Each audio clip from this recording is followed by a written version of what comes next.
Okay, good afternoon, ladies and gentlemen. You join us for On with Fritz, and we're excited. This is going to be the first of many new podcasts, sort of thing, where we're going to be talking to various people about various things over the coming weeks and months, sort of thing. First up, we have my friend, Mr. Nigel Streeter, who's joined us today. With it being 10th of October, it's World Mental Health Day.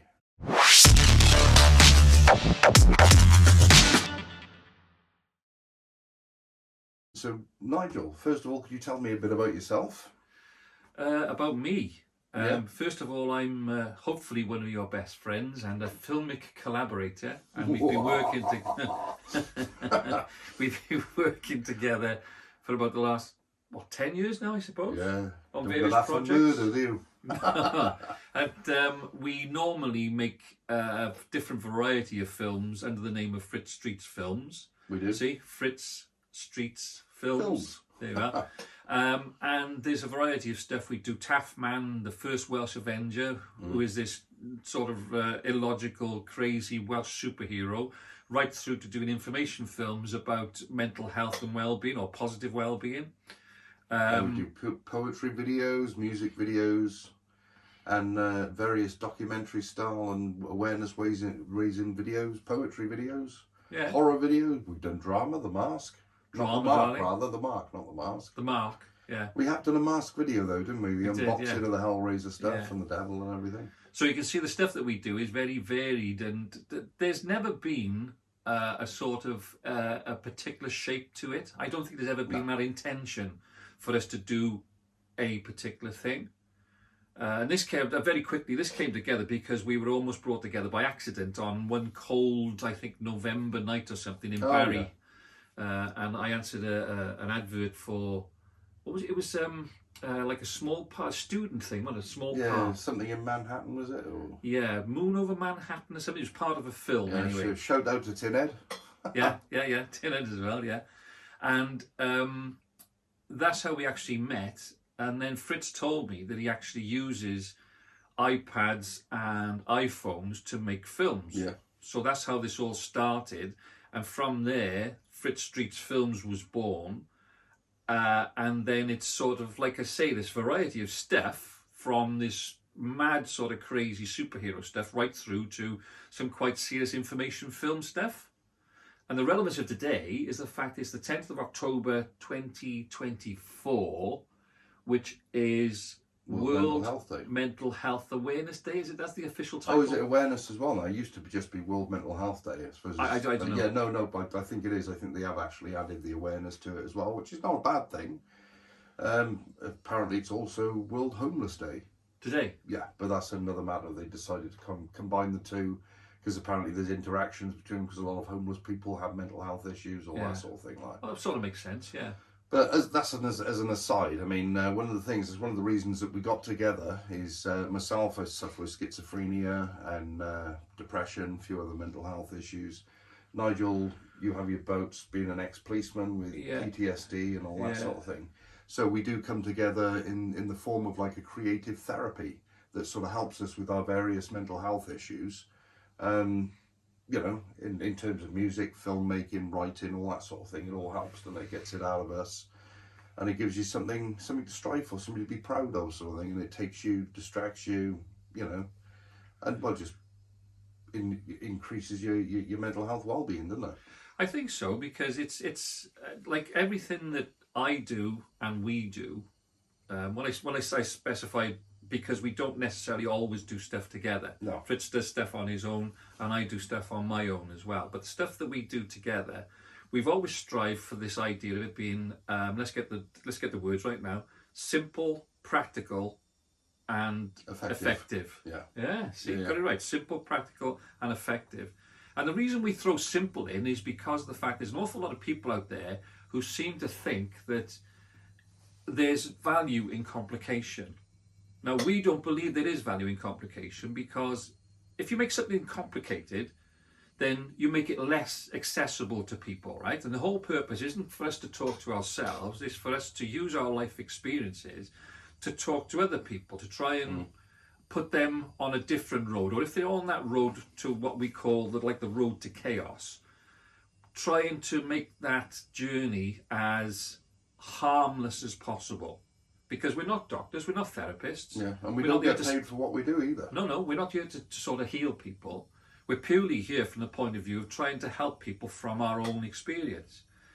And the great thing about that is the fact is if you keep it simple, then more people can benefit from that message, more people can understand it. And you want to inspire people to sort of get out and do it themselves, because if we can, they can sort of see that we've got mental health issues, we're out doing it sort of thing, then it gives people the idea, well, they're using a phone, they're using an iPad, they're getting out, they're telling their stories, and that's the important thing, is to get people out there telling their stories.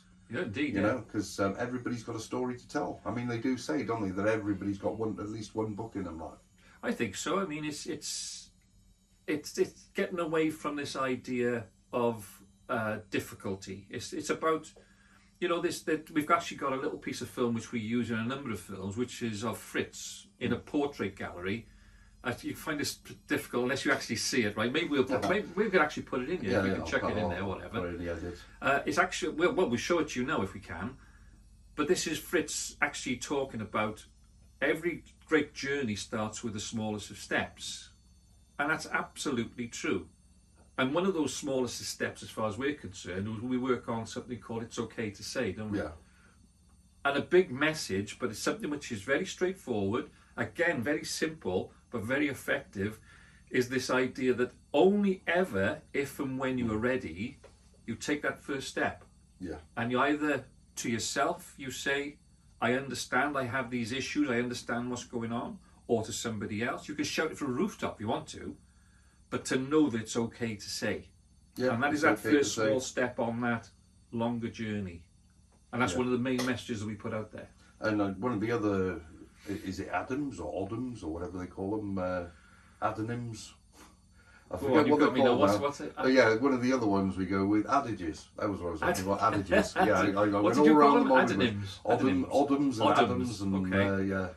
But it was... what was it? I create in the darkness that I may walk in the light. And, it's like a strange little metaphor that we're coming from a place of sort of mental health, and how sometimes it can get a little bit dark, it can be a little bit scary sort of thing. But if you create in that place sort of thing, it'll help you to walk out into the light. Because, when it's done, it lifts your mood, you have an element of pride with it and all that sort of thing. And when you're watching it back and you're seeing other people's reactions, and you're starting to get feedback on it and stuff then it does make you feel a bit better sort of thing. And over those years, funny enough, he just mentioned feedback. We don't have a huge audience, right? We don't expect. We're not Mr. Beast. We're not going to go viral, right? That's not the purpose of this. Speak for yourself, darling. Sorry. All right, I'm not going to go viral. He might think he is.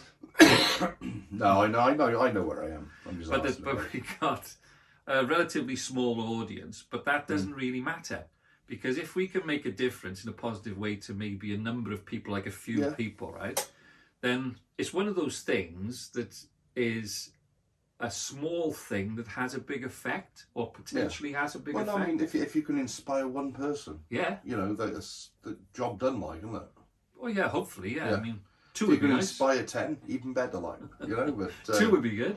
Yeah. Yeah, but I mean, in all seriousness, I mean, we don't aspire to have. We're talking about this idea. There's two elements to this. The first one is the actual story, right? What we're actually saying, what we tell people, the bits of information that we can give people. That's the one element.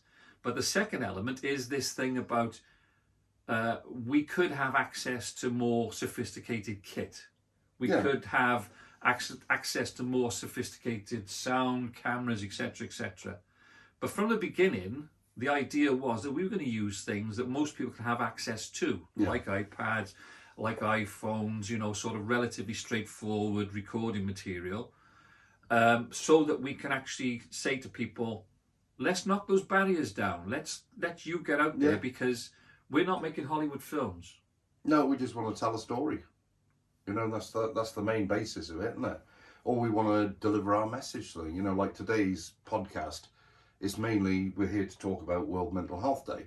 Now, we've told you a lot about what we do with Fritz Street's films, in terms of, as I say, we do film stuff, we do audio stuff, didn't we? Once so long ago, we did The Happy Wandering, and it was a nice little music video and everything, and Mad World. Yeah. That was another one sort of thing. So, you know, we're doing, not forgetting Ballad of Uncle Stan as well. Like, that was a bit of a giggle, wasn't it? We got other people involved in it. But that's what I mean. We want to try and keep it simple, you know, keep it sort of ground level sort of thing. So anybody can sort of do what we do sort of thing. You know, it's just getting into it. But that's what we were saying is the other idea of keeping it simple as well, is we keep it minimal on the amount of people that we have involved. Because the more people that you have involved, the more complicated it becomes.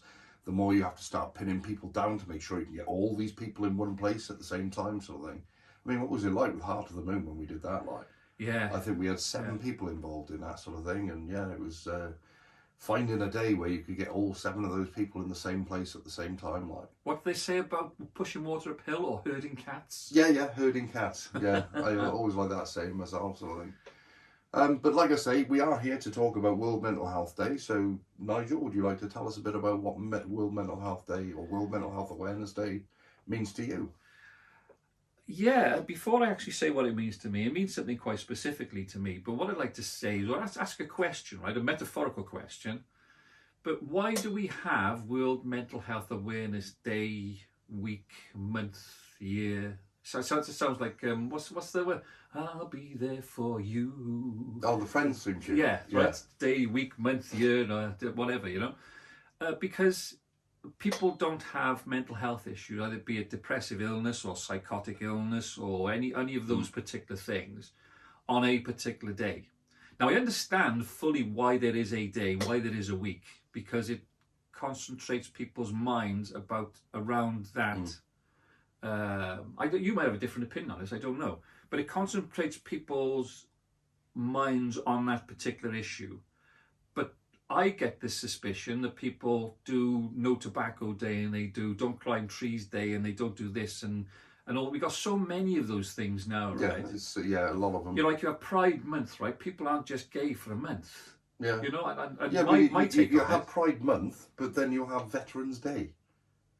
Yeah. You know, and, you know, I don't know, I just think there's a bit of an inconsistency there, but that's my own personal opinion. No, that's fine, because that's why I'm asking the question, sort of get those ideas or that debate going. Yeah. Because it's almost to me as though you're putting things in a box, and then, like I say, I could be wrong, but once you say, oh, it's to do with mental health today, or it's to do with not burning your toast tomorrow, or whatever this thing is, then people have these issues, or not necessarily even issues, going back to the pride thing. It's not an issue to be gay, but I'm talking about the fact that they are that way, that is their life, that's their experience for the whole year. Yeah. So, I don't know, what's your thoughts on it? Because to me, I understand why it's there to highlight it, but I don't like particularly this idea of having a day, having a week, having a month. You might feel different to it. What's your view in relation to these things being put in these little boxes for like a day, a month, a week, or whatever? Well, I don't know. I mean, you know, because you get so much stuff that there's important stuff that should be out there, having awareness raised of it and all that sort of thing. But then you've got Talk Like a Pirate Day. You know, so it's swings and roundabouts. Real one? Yeah, that is a real one. 19th of September. When I was talking about don't burn your toast, I was being sarcastic. Yeah. What is it? Don't Talk Like a Pirate Day. Talk Like a Pirate Day. That's the 19th of September. Makes my point. That's where you're going. Well, that makes my point, really, doesn't it? Because that is then given. I wouldn't say. And it does get precedence. Like, I mean, this is the thing about World Mental Health Day that always, well, it's saddened me as the years have gone on. Because when I first started using mental health services and stuff, they used to make a big deal of World Mental Health Day. And to me and to a lot of other people who were, you know, sufferers of mental health and everything, it became a thing that 10th of October, World Mental Health Day, that was the day where we went out and we celebrated the achievements and the, you know, things that people had done that were worthy of merit and all that sort of thing. This is where we brought it all to the forefront. You know, I remember one year, you know, they got us into the St. David's Hall and there were loads of bands and singers and artists and everything with mental health problems. They're performing all day sort of thing. It was a free event. Anybody could come along. And that was it. And then we had Mad Pride as well, you know. My band, Fractured Persona, back in the day when the album came out and everything, we headlined at Bath, you know that square in Bath? Yeah. Yeah. We headlined in there at a Mad Pride event sort of thing. which, you know, was a really great day. We're really proud of it and everything. But as the years have gone on, it slowly got smaller and smaller and smaller and basically disappeared into the background. Like, you know, the only reason I remembered that it was World Mental Health Day today was because things like that were turning up in my memories on Facebook. Like, you know, I heard it on the news in the car. Yeah. I forgot all about it. Yeah, but that's what I mean. You know, it used to be, in the build-up to it, you'd hear lots of people talking about it. Oh yeah, World Mental Health Day, World Mental Health Day. What we're doing for World Mental Health Day, and everybody get their heads together. There'd be poetry events, there'd be music events. Some people would be putting on little plays on and all that sort of thing. But now you don't hear a peep out of people about it. You know, it's just a little mention on the radio or something like that. But doesn't that sort of make my point valid then? In as much as it's been lost amongst don't talk like a pirate day and talk like a pirate or day. talk like a pirate. Talk like a pirate day. Or talk like a pirate day. Or you know what's that about? I mean, it's a bit of fun. Yeah. But I mean, all this stuff gets thrown together. Yeah, but talk like a pirate day gets bigger press than bloody World Mental Health Day, like. Do you think so? And the fact that they lopped it in with Homeless Day as well, so you got World Mental Health Day and Homeless Day on the same day. You know, which I thought personally was a bit of a kick in the teeth, really, to be honest with you. Because but don't you think that that's fairly relevant in relation to the I think it's relevant, but there's 364 other days in the year that they could have had Homeless Day on. But they're not, because it's Talk Like a Pirate Day on another one, and then it's Don't Put Your Pussycat in the Washing Machine Day on another one. Yeah. No, I get that, and I totally agree with you. Do you see what I'm saying? Yeah. Yeah. But it was just a thought. Anyway, in relation... Well, it sullies it, doesn't it? It just, it brings it... Well, it sort of...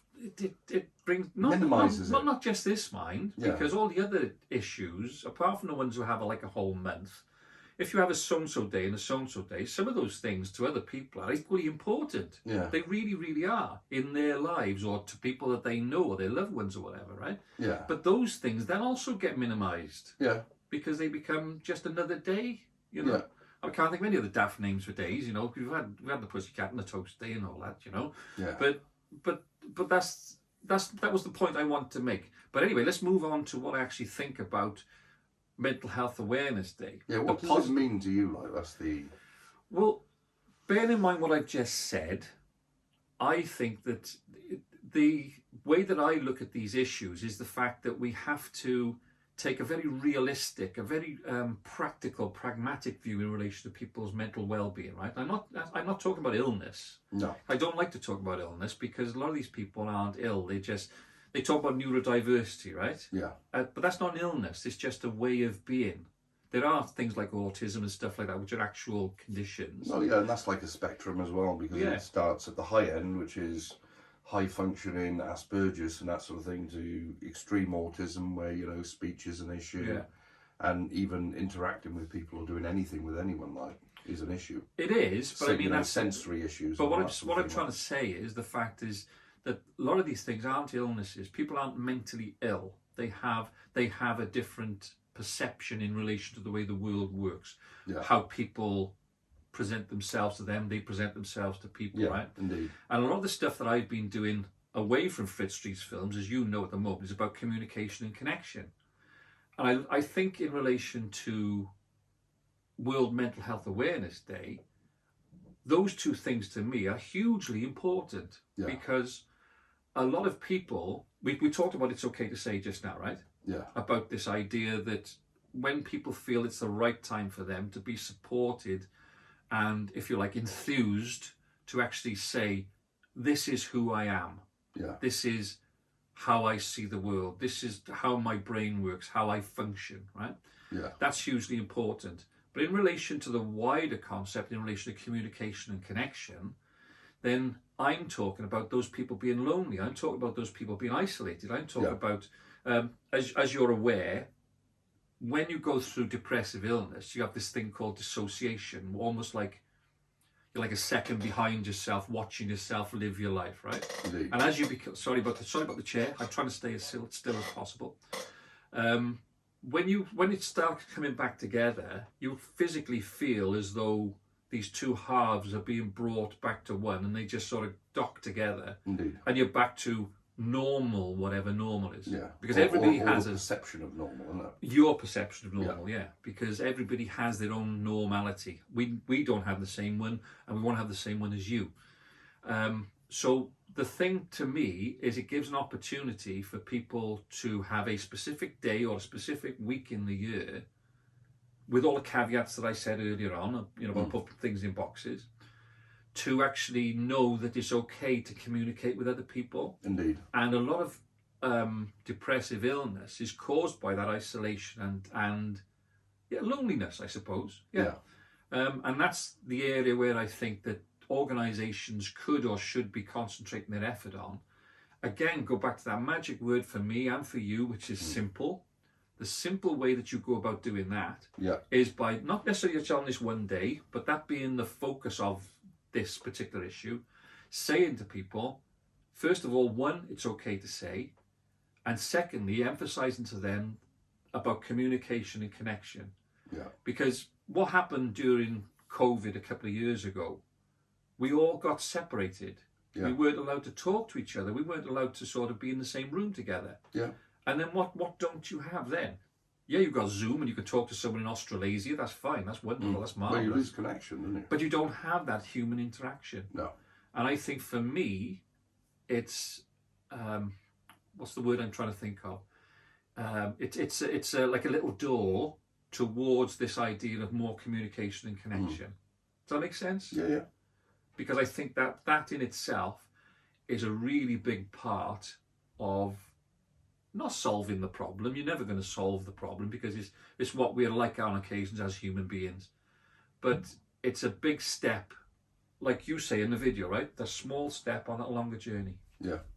And that's really important. And it gives us the opportunity to talk about that on days like today. Yeah. I mean, the thing like you were just saying about lockdown and everything is we're still seeing the effects now of the long-term mental health crisis that has sprung up as a result of the lockdown sort of thing. We're seeing it with a lot of the kids, who were off school for nearly 2 years, was it? Thereabout, I guess. And couldn't actually interact with each other or go out and play or do any of that sort of thing. A lot of the adults are experiencing these mental health issues and everything, because I remember when everybody first got let out and they started going back into the pub, nobody knew how to act around each other anymore.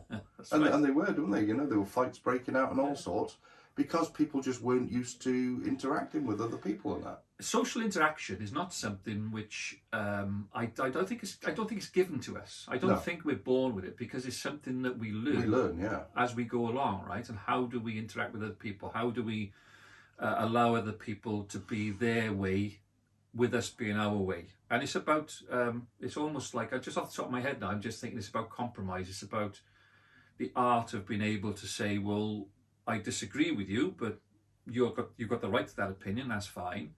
But this is my opinion. This is what I want to put forward, without confrontation, without having somebody turn around and saying, over a period of time, especially youngsters, people of our age, it's different because we've had many years through lots of good things and lots of mistakes that we've made over the years, where things have gone wrong because of what you've said, what I've said, or whatever, or what somebody else has said to me or you. Yeah. But youngsters, they had that long period of time where the learning in relation to social interaction is huge, as a sort of like a young teenager-ish sort of thing.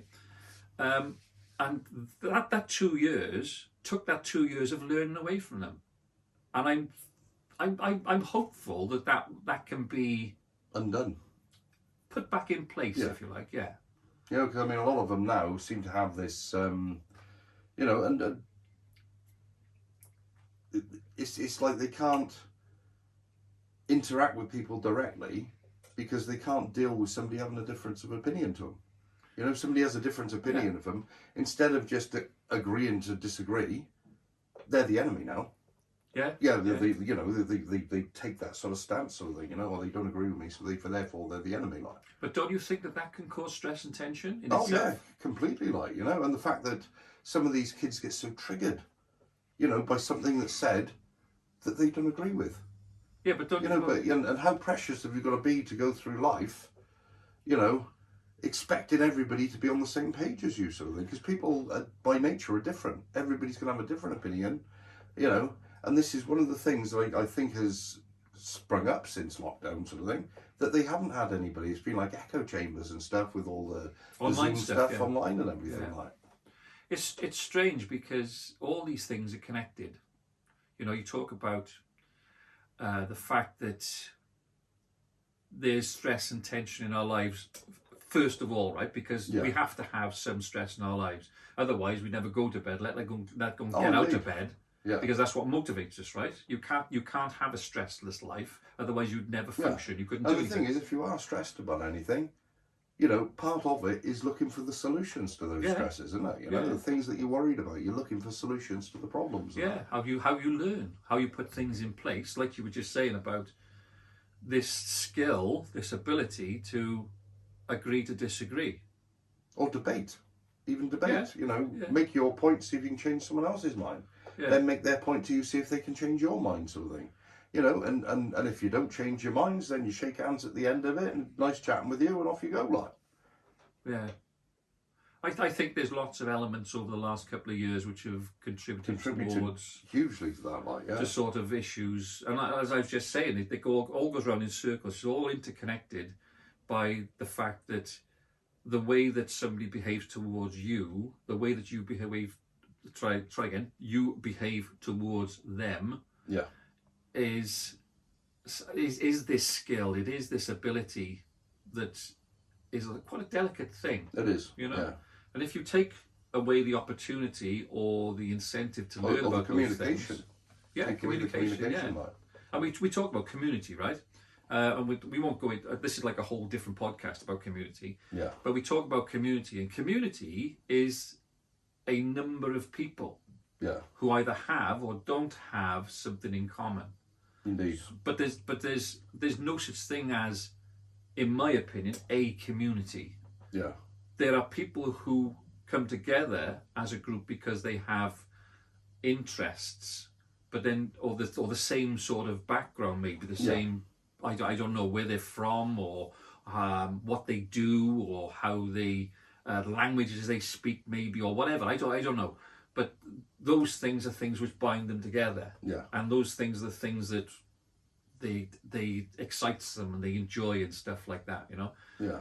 But community is only about people interacting. It's only about people communicating.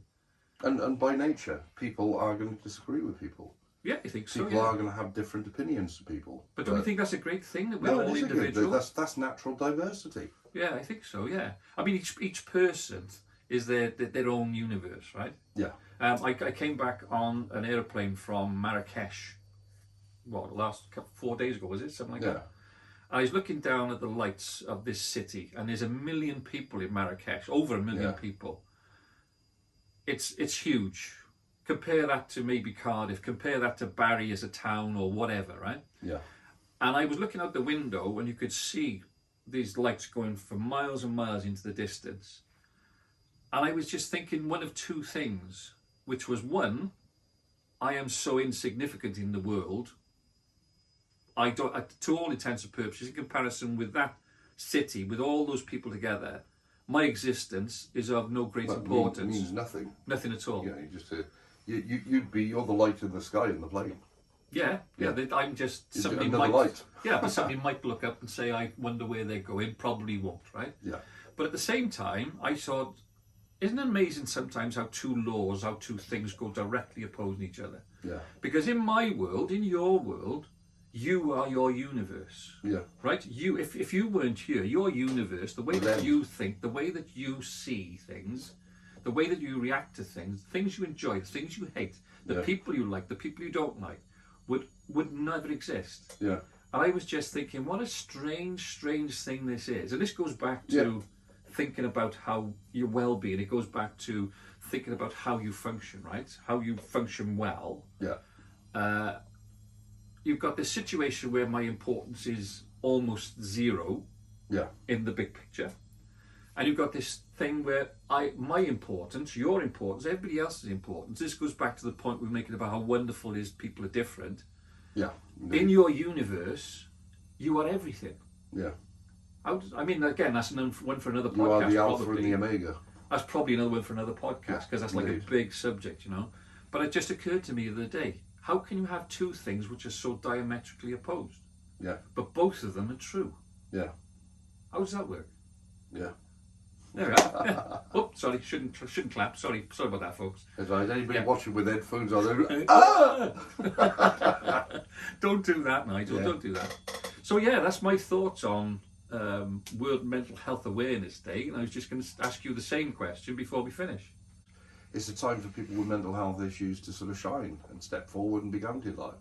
You know, that's what I was saying. You know, years ago we used to have music events, poetry events, you know, literature events, all that sort of thing. But we don't seem to have that anymore. That partially goes back to the problem, I think, that I highlighted in the first place about it being squashed, being sort of chucked in with all the rest. But I think the final thought for me would be it gives you an opportunity to think about people's ability rather than their disability. Yeah. Because somebody, we talked about neurodiversity well, I mean, earlier on. Part of it is, you know, don't write people off because they've got mental health issues. Like, you know, because having a mental health issue is no reflection on intelligence. No. You could have really, really intelligent people, but, you know, they might not be fully functioning in the, you know, social skills area, should we say, or something like that sort of thing, you know. It's But I think it's also interesting to say, I was doing something the other day, and I was talking about, and I'm not because I'm special, not because I'm anything different to anybody else, but having gone through that period of this dissociation, this disconnection, which is extremely, extremely distressing and confusing more than anything else, really. It hurts you because of the fact that you can't tune into that sort of feeling. It's such an unusual thing to do, to be not disabled, but to be unable by this thing for a period of time, right? And I was thinking the other day about the fact that, using myself just an example, as a person who's been through that and occasionally goes back in small measures to that sort of area, but I know what to do now. I've got the information I didn't have at the time. Yeah. You I am the light. your own coping mechanism? No, I feel like I'm the light at the end of the tunnel. Yeah. And I don't say that because I'm me. I don't say that because I'm special. I say that because that's the way that I see it. And this is not a state. I'm talking about depression. I'm not talking about psychosis. I'm not talking about other things like... So you, at the end of the tunnel, is the you without the depression sort of thing. So when you actually reach you, that's the you aspire to be? It is, but it's a different me. Yeah, that's what I'm saying. It's a you to aspire to be. It's not the pre-depression me. It's a different one, yeah. Like renewal. Yeah, it's definitely... it might be renewal. I don't know, but it's definitely change, because my thoughts on simple things like the birds singing or the trees or the sun setting and all these things I'm so much more aware of now. Yeah. And I felt like I was trolling along, just doing whatever just it going was. through the motions. Yeah. Yeah. And then when this crash happens, when this crash and burn thing happens, it puts your mind in a place where you realise how important these things are. Yeah. And again, I know I keep going back to it, but this is the small and simple things. This is not the huge things happening in the world, because I have no effect on them. I can't deal with them. No. So I've learned to put them to one side. I can't. You look at all the things happening in the world now. Everybody knows what's happening in Gaza, in Ukraine, in all those places. I can't do anything about that. No. But I can, in my own life, do certain things about a number of issues. Yeah. So, I don't know, to answer your question, you can just do what's within your means, sort of thing. I think so. Whether it's a renewed me, I don't know, but it's a different me, and I've now got the information I didn't have beforehand. Yeah. I mean, you say about schizophrenia. At one point, I know for a fact, back in the 1990s, you were taking antipsychotic drugs, right? Yeah. You don't take any of them anymore now. No. Not in full, but in part, that is replaced by this creative therapy. Yeah. Because finding coping mechanisms throughout my 20s and 30s that allowed me to crack on with creative therapy and stuff like that, because when you're kind of in it and you're going through a spell of it, sort of thing, sometimes you haven't got that thing that you can latch onto and create from. Yeah. So it's just finding those, well, it's like mental, some things to cling on to in order to be able to get into doing some writing or doing some filming or doing some music or something like that. And as you said to me, it empties the box, like it didn't. Yeah. It lets it out, doesn't it? Well, like you said, resets it, renews it, sort of thing. Yeah. That's a part of the conversation we've never had before. Yeah. I never thought it was a reset. I never really considered it that way. But neither would I, with those who just come to me now like a wonderful thought, darling. Yes, darling. Yes, Yes. okay. So there we are. That's my thoughts on. That's your thoughts on it. Yeah, indeed. Okay. Well, happy World Mental Health Day. Thank you for watching, and we'll see you again soon with more guests and more topics. And I'm sure Nigel will be back again as well, won't you? Are you going to invite me back again? Indeed, you'll be back again if you're up for it. Well, if you're watching this now, right, you make sure that he sticks to his promise. He could quote me on that. He's going to say, I got it on video. Bye. Okay, have a good day. Bye now.